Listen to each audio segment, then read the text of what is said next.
Сегодня мы говорим о новой военной стратегии Соединенных Штатов, которая была обнародована американским президентом 5 января.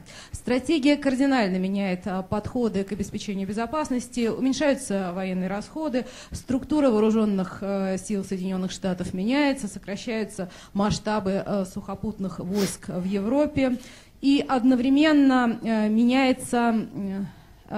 происходит концентрация ресурсов на других направлениях. Соединенные Штаты более не планируют вовлекаться в долговременные военные операции, но планируют существенно усилить свое присутствие в Азиатско-Тихоокеанском регионе. 5 января этого года Министерство обороны Соединенных Штатов Америки представило новую американскую военную стратегию, главная тема которых обеспечение глобального лидерства США и приоритеты в сфере обороны в 21 веке. Здесь я хотел бы отметить несколько моментов. Первое — это то, что Америка переносит фокус своего военного внимания на Азиатско-Тихоокеанский регион. Следующее — это то, что военные цели несколько сузились. То есть, если раньше Америка была готова к 2 войнам одновременно, то сейчас это одна война и возможность угрозы применения военной силы в отношении другой страны, то есть one plus на английском. Кроме того, существенно повышается роль ВМФ и ВВС, выдвинута новая концепция совместной комплексной войны с использованием ВМФ и ВМС. И кроме того, в своих военных действиях в будущем Америка намерена использовать свои технологические преимущества и одновременно с давлением экономическим, финансовым по всех остальных направлениях Америка готова прежде всего опираться на свои технологические преимущества в военной сфере. Мне кажется, что фон возникновения такого доклада, он следующий. Прежде всего, в целом, общая линия с глобальной стратегией США в военной сфере за последние несколько лет, она сохраняется. Поэтому здесь имеется в виду, что в других регионах, например, Европе, Африке, на Ближнем Востоке, Америка готова несколько подсвернуться, да, но одновременно перебросить свой потенциал в регион Азиатско-Тихоокеанского региона. В целом мы считаем, что данная стратегия абсолютно отражает общую комплексную политику США на мировой арене, и, безусловно, она координируется с стратегией культурного влияния, экономического влияния и влияния и превосходства во всех остальных сферах. То есть это часть общей комплексной политики. Дальше я хотел бы рассказать об отношении Китая. Речь идет о создании окружения в форме английской буквы «Си» вокруг Китая.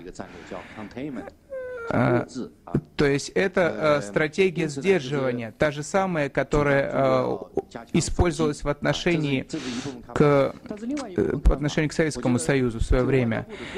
Но есть и другие точки зрения, причем в целом они часто встречаются и среди сотрудников дипломатического ведомства Китая.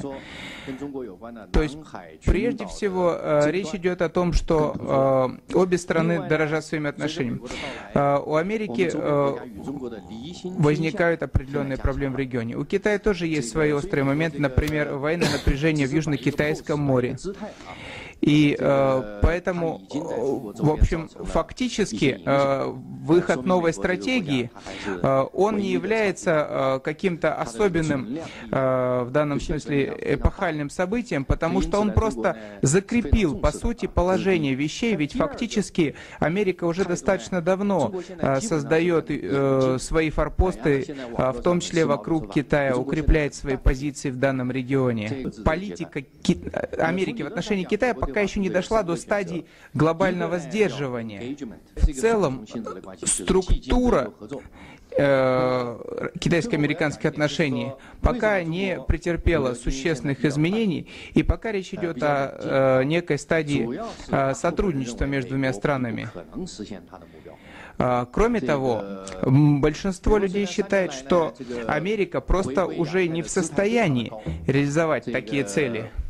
Фактически Америка по многим позициям уже понимает, что ей не хватает силенок, и фактически свои цели она не может реализовать по многим направлениям. Мы знаем об инициативе американских коллег, которая называется Тихоокеанским партнерством.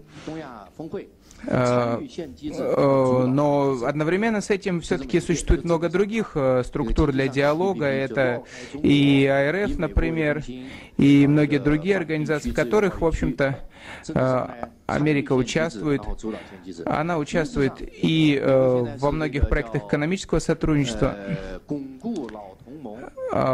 В военном же отношении Америка укрепляет старые союзы, это Япония, Южная Корея и так далее, и создает новые военные союзы, например, Вьетнам, Филиппины, Таиланд и так далее. То есть в целом, конечно, Америка действует по всем направлениям.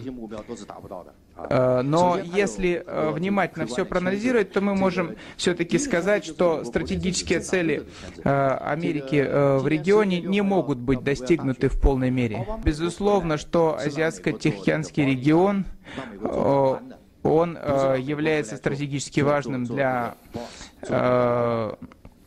Штатов, но мы понимаем, что Америка не сможет стать таким настоящим боссом, да, хозяином всех этих государств Юго-Восточной Азии, которые, возможно, она имеет в виду включить в некий оборонительный пояс вокруг Китая. Азиатско-Тихоокеанский регион, очевидно, совершенно становится фокусом мировой экономической, военной, политической активности. И, разумеется, это состояние требует от Америки инвестирования экономических, человеческих, в том числе и военных ресурсов. И, так сказать, вот логикой такого движения и является те очевидные фокусировки, так сказать, того документа, о котором мы сегодня говорим. Я бы хотел несколько подробнее вот остановиться на, опять-таки, главном в этой фокусировке, на Китае, коль скоро мы обсуждаем эту тему с китайскими экспертами, и я солидарен с той точки зрения, которую высказал мой китайский коллега относительно того, что происходит, так сказать, состояние тотального военно-стратегического окружения Китая в современной ситуации. Об этом мы говорить не можем, потому что мы знаем, что, так сказать, в этих отношениях имеет место целый комплекс разносторонних интересов, включая достаточно серьезные интересы экономической, финансовой, взаимозависимости, так сказать, сброса технологий, так сказать, очень существенных таких взаимопривязок, которые являются встроенными факторами стабилизации двухсторонних отношений. Тем не менее, я все-таки хотел бы сказать, что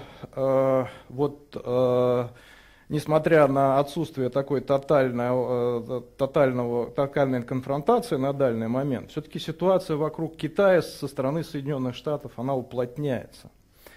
Вот. И я думаю, что этому есть несколько причин, так сказать, глубоких причин, существующих в американском правящем классе и, так сказать, в тех воззрениях, которые там превалируют в практической военной политике.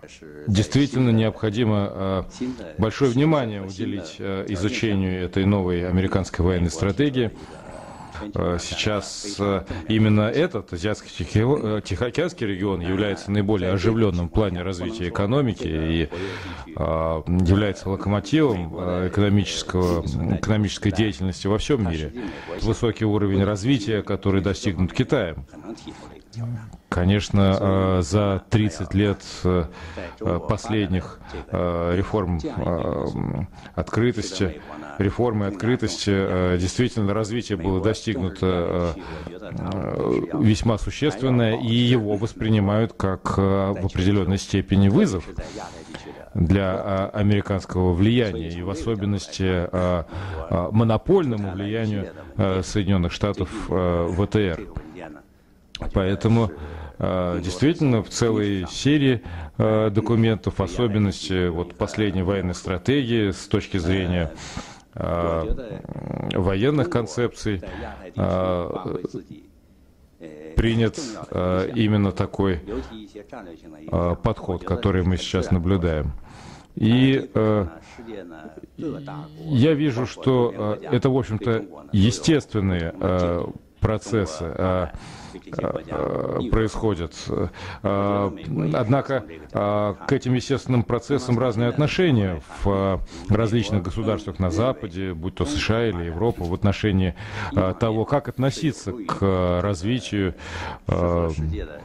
и выходу на новый уровень Китайской Народной Республики. Почему, я думаю, Америка заинтересована в ВТР? Дело в том, что ВТР, конечно, регион-то очень динамичный, правильно говоря, развивается очень мощно, но это регион самый взрывоопасный сейчас, с моей точки зрения, на Земле, потому что здесь целый комплекс проблем. Причем проблемы не только вот текущего характера, как, скажем, проблема Южно-Китайского моря, она абсолютно сейчас в подвешенном состоянии, и там очень трудно. Нам, вот вы говорите о России, как раз нам очень трудно лавировать сейчас в этом поле, в пространстве Южно-Китайского моря, потому что, с одной стороны, наши вьетнамские друзья, так сказать, предлагают морально их поддерживать, а с другой стороны, естественно, мы не хотим портить отношения с нашим стратегическим партнером Китаем. Вот. Это один комплекс, но это текущие проблемы. Но там есть долгосрочнейшие проблемы, то есть долговременные, которые уже очень давно.